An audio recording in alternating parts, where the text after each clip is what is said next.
नमस्कार, news for nation देख रहे हैं आप और मैं हूं शुभी आपके साथ।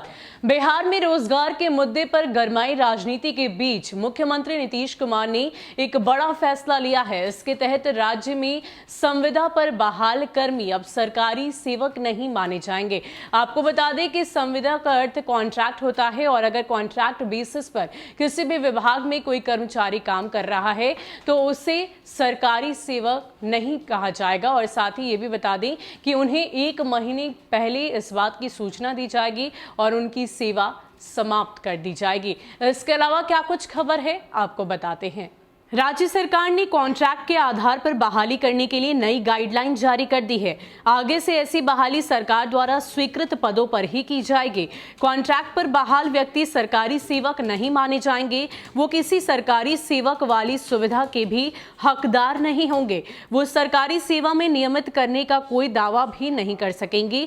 इनकी बहाली में नियमित नियुक्ति वाली अर्हताएं ही लागू होंगी। 1 माह की पूर्व सूचना देकर या 1 माह का मानदेय देकर कॉन्ट्रैक्ट समाप्त किया जा सकेगा। अस्थायी पदों पर बीपीएससी बिहार कर्मचारी चयन आयोग, बिहार तकनीकी सेवा आयोग या राज्य सरकार द्वारा गठित किसी अन्य आयोग द्वारा नियमित नियुक्तियों के विरुद्ध अनुशंसा उपलब्ध कराने में लेट हो तो वैसी रिक्तियों पर कैबिनेट की मंजूरी के बाद ही कॉन्ट्रैक्ट पर तब तक के लिए बहाली हो सकेगी जब तक कि उन रिक्तियों के विरुद्ध नियमित नियुक्ति ना हो जाए। सामान्य रूप अस्थायी पदों के रिक्तियों के विरुद्ध नियमित नियुक्ति की अनुशंसा प्राप्त होने में अगर विलंब हो तो कॉन्ट्रैक्ट पर नई बहाली नहीं की जाएगी। अत्यंत विशेष परिस्थिति में कैबिनेट की मंजूरी लेने के बाद वैसे पदों का विज्ञापन निकाला जाएगा। इसके अलावा इस बात की भी आपको जानकारी देते हैं कि कौन से सरकारी सेवक वाली सुविधा के हकदार नहीं होंगे और सरकारी सेवा में नियमित करने का नहीं कर सकेंगे दावा। सबसे पहले सीमित कार्यकाल वाली केंद्र प्रायोजित वित्त संपोषित परियोजनाओं या योजनाओं में कॉन्ट्रैक्ट के आधार पर नियुक्ति प्रोजेक्ट की अवधि तक के लिए ही होगी। नियुक्ति के लिए भी विज्ञापन निकाला जाएगा। कॉन्ट्रैक्ट के आधार पर बहाल व्यक्ति सरकारी सेवक नहीं माने जाएंगे। ठेके पर बहाली में आरक्षण रोस्टर का पालन करना होगा। यह निर्देश जारी किए जाएंगे कि बहाली पूरी तरह अस्थायी होगी।